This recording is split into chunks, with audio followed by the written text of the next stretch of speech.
Muy buenos días, amigos y amigas de Coloquio en este fin de semana, saludando a nuestros hermanos y hermanas de la República Dominicana, a la diáspora dominicana en el exterior, como a todos los turistas que ven este programa cada vez que sale al aire. Señor Delgado. Saludos, Alex. Bueno, aquí estamos y realmente hay muchos temas que abordar en este programa.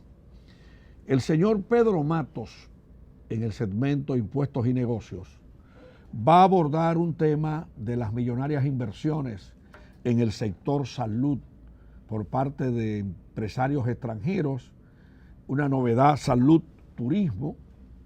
También vamos a abordar el impacto de las visitas del presidente de la República a la zona fronteriza, que hizo 2, llegando inclusive hasta Restauración, un pueblo muy trabajador que tiene la comunidad de Río Limpio, donde se produce uno de los mejores cafés, uno de los mejores cafés de la República Dominicana.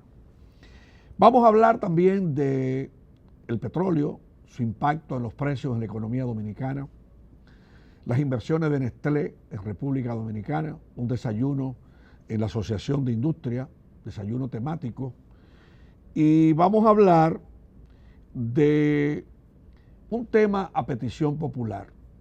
Hemos decidido hacer un inventario de los hoyos que tienen las autopistas, carreteras, calles, avenidas en la República Dominicana versus el enfriamiento en la solución del deterioro de las calles y avenidas.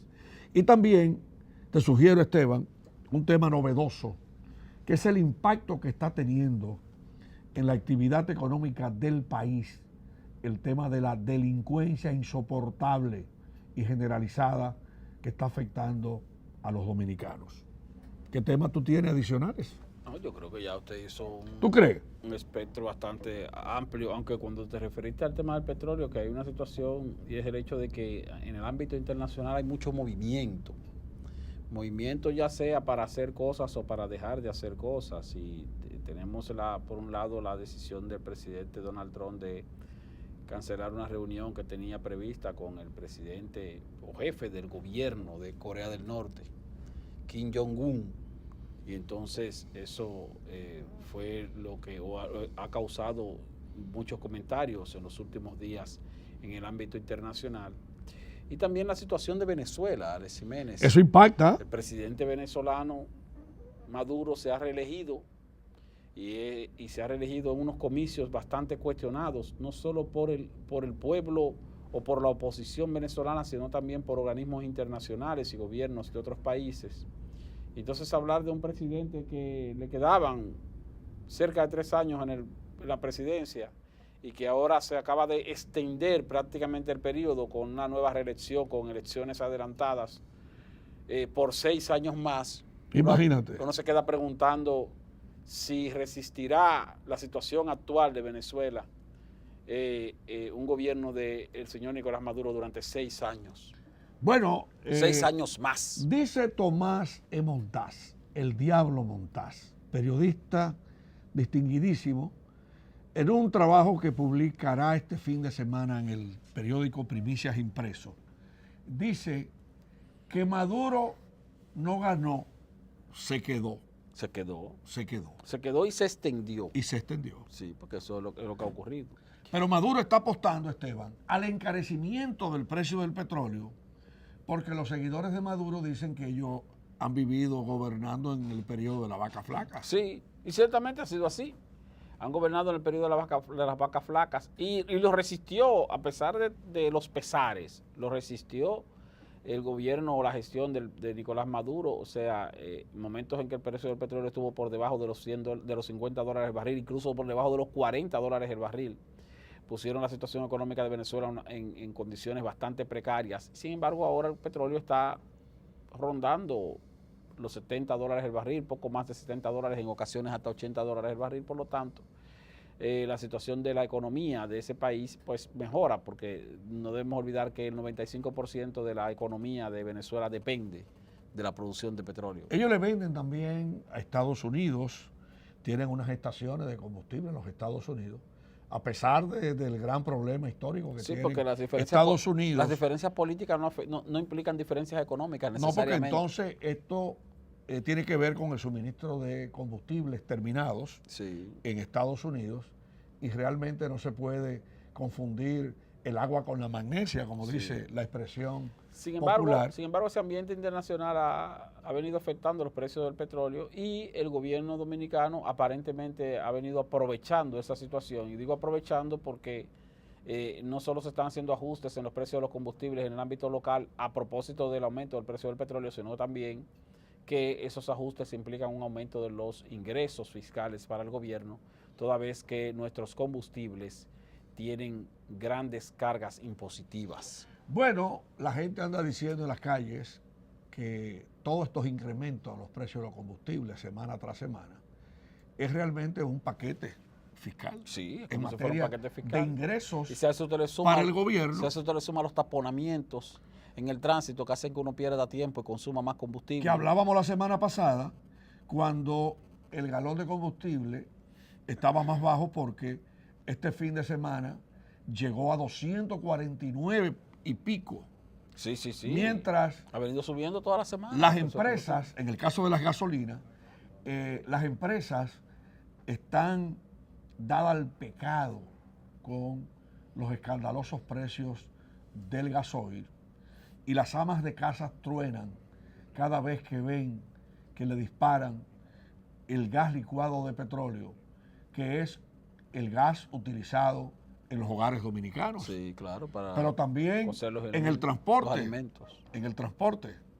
Esta semana los transportistas amenazaron con reajustar los precios del transporte de carga y no hay dudas de que la mayor presión inflacionaria que hay ahora en este momento lo generan los precios del petróleo, los precios de los combustibles, que a su vez presionan el tipo de cambio. Sí, es una situación complicada y cuando tú analizas el hecho de que el gobierno, tú sabes que cada año el gobierno elabora su presupuesto y hace una estimación tanto de la tasa de cambio como del precio del petróleo, a cómo se va a comportar el precio del petróleo durante el año para calcular más o menos cuánto se gastaría en la factura petrolera.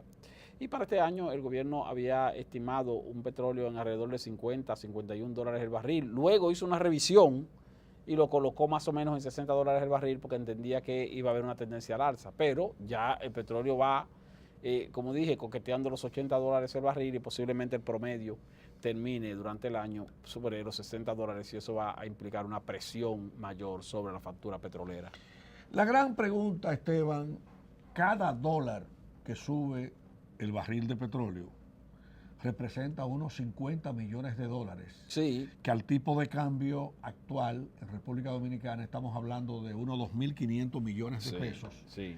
Pero claro, cuando decimos cada dólar que sube, nos referimos a cada dólar que sube el barril de petróleo en el promedio anual. En el promedio anual. En el promedio anual. O sea, como se calculó el presupuesto, más o menos en 60 dólares el barril, si el promedio anual termina en 61 dólares, ese dólar del promedio anual implica en el año alrededor de 50 millones de dólares. Ahora, si el promedio anual son 5 dólares el barril, entonces estaríamos hablando de 250 millones de dólares. Si el promedio anual es de un aumento de 10 dólares el barril, entonces estaríamos hablando de alrededor de 500 millones de dólares, lo cual prácticamente duplicaría la factura petrolera. Y fíjate algo, Alex, ya eso se está reflejando en un mayor costo, por ejemplo, en el sector eléctrico. Correcto. Que tú sabes que el gobierno del presidente Danilo Medina tuvo una especie de luna de miel con la reducción de los precios del petróleo en el ámbito internacional que contribuyeron con una rebaja o una reducción considerable en los costos de la generación eléctrica.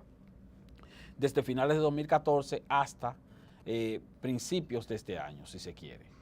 Ahora viene subiendo el precio del petróleo, vienen subiendo los precios del fuel oil, que es el combustible de generación, y vienen subiendo también entonces el costo o la inversión que el gobierno hace en subsidio para sostener financieramente al sector eléctrico. Entonces ya el subsidio se está prácticamente duplicando con relación a lo que se calculó para lo que va de este año.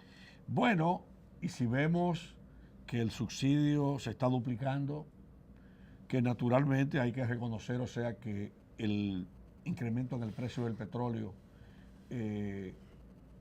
fomenta, o sea, una mayor presión en el tipo de cambio, pudiera también plantearse un escenario económico de que para darle un manejo monetario al tema cambiario, habría entonces que no tener tampoco demasiados pesos en la calle. Y entonces habría que tomar una medida de reajuste en las tasas de interés. De contrañimiento de la economía. Porque a partir de agosto del año pasado, el Banco Central tomó unas medidas magníficas que calentaron la actividad económica luego de un enfriamiento que hubo en el primer semestre de la economía del año pasado. Y a partir de agosto, pues recordamos la medida de la liberalización del 2% del encaje legal para que los bancos le prestaran al sector privado. En el año 2017 hubo un incremento en la cartera de préstamo al sector privado en 55.000 millones de pesos. Pero ahora con el nuevo escenario del petróleo, que como hemos analizado aquí, el gobierno planificó el barril a $50 y ya está por encima de los 72 millones, de los $72 el barril. Entonces, es un nuevo escenario económico para la adopción de medidas en el corto plazo, lo que también está vinculado a la política del presidente Donald Trump, que está tomando medidas para atraer capitales en moneda fuerte para que retornen a los Estados Unidos, y eso se siente en América Latina. Sí, así es. Ahora, hay que tomar en cuenta, Alex, que a propósito de eso que tú planteas, y tomando en cuenta que la economía, medida por Producto Interno Bruto, registró un crecimiento bastante favorable durante los primeros 4 meses de este año. Bueno, durante el primer trimestre el Banco Central anunció un crecimiento de 6.4%, un crecimiento bastante favorable, más si lo comparamos con los resultados del año pasado. Entonces no se prevé que este año el Banco Central o las autoridades monetarias tomen medidas de restricción. No de restricción, sino tendentes a dinamizar la economía. Porque ya la economía en los primeros meses de año tiene una dinamización bastante adecuada, y tomando en cuenta que el petróleo está subiendo, tomando en cuenta también que la tasa de cambio ha sufrido alzas, no se prevé que la autoridad monetaria tome medidas de flexibilización como para reducir la tasa de interés, sino que muy por el contrario, las tasas de interés puede que se queden igual o que tiendan a ser aumentadas para restringir un poco la economía y evitar un calentamiento indeseado. Y evitar también espirales inflacionarias también indeseadas. Exactamente, que por eso dije que a propósito de lo que tú planteas, no se prevé entonces ningún tipo de medida de esa naturaleza en lo que resta de este año. Hay que exponer que el gobernador del Banco Central, el licenciado Héctor Valdés Albizu, presentó en el primer trimestre de 2018 un resultado de casi 7.800 millones de dólares generados por la actividad económica en moneda norteamericana. Y escribí en el periódico Primicias un trabajo de que el ingreso de divisas en el año 2018 pudiera llegar a 30.000 millones de dólares, es decir, unos 2.000 o 2.500 millones de dólares más que en el año 2017. Y realmente ahí es que nosotros tenemos que enfocarnos, Esteban, porque no producimos petróleo, pero somos grandes consumidores de petróleo. Sí, claro. Aquí, por ejemplo, tú ves en los especiales que ponen las cadenas de supermercados, productos extranjeros de todo tipo, como si fueran esos países con alta duplicación o triplicación en sus exportaciones, sí, para tener dinero en abundancia, para demandar bienes y servicios. Nosotros somos un país nosotros somos un país. Importamos mucho y sin embargo exportamos poco. Entonces, como tenemos niveles de generación de divisas por medio de la exportación prácticamente estancados, el hecho de que nos inclinemos a consumir tantos productos importados lo que hace que afecta nuestra balanza comercial, y por supuesto nos obliga a buscar mecanismos para conseguir los dólares que no estamos generando por la producción interna y que sean necesarios o suficientes para cubrir todo lo que gastamos de productos importados. De ahí entonces los altos niveles de endeudamiento de nuestro gobierno y al mismo tiempo de ahí nuestro deterioro de la balanza comercial. Entonces vemos que frecuentemente aquí sectores económicos radicados en Santo Domingo hablan de que estamos exportando 300 millones de dólares de productos orgánicos, pero deberíamos, y lo abordábamos en el programa anterior, cumplir las metas exportables. Hemos dicho 8,000 veces en este programa que las exportaciones nacionales no avanzan. Hablábamos la semana anterior de que el segundo Congreso Industrial, gobierno, sector privado, hablaba de exportaciones ascendente como meta a 20,000 millones de dólares hace un año. Sin embargo, seguimos en 10,200. Tenemos un sector cafetalero prácticamente quebrado. Sí. Tenemos un sector productor de cacao convencional y orgánico que se mantiene casi en los mismos niveles, pero necesitamos valor agregado. Vamos a ver si después del segmento Impuestos y Negocios hablamos un poquito sobre la necesidad urgente que tiene la República Dominicana de generar divisas. Y yo te planteo, Esteban, que cerremos el segmento con una reflexión. Y si viniera en este país y se cayera producto del incremento del precio del petróleo, disminuyera la generación de divisas por el turismo, por las remesas, sí, por la inversión extranjera directa, ¿qué pasaría en un país llamado República Dominicana? Vamos al cambio y en un momentito venimos con Pedro Matos con el segmento Impuestos y Negocios.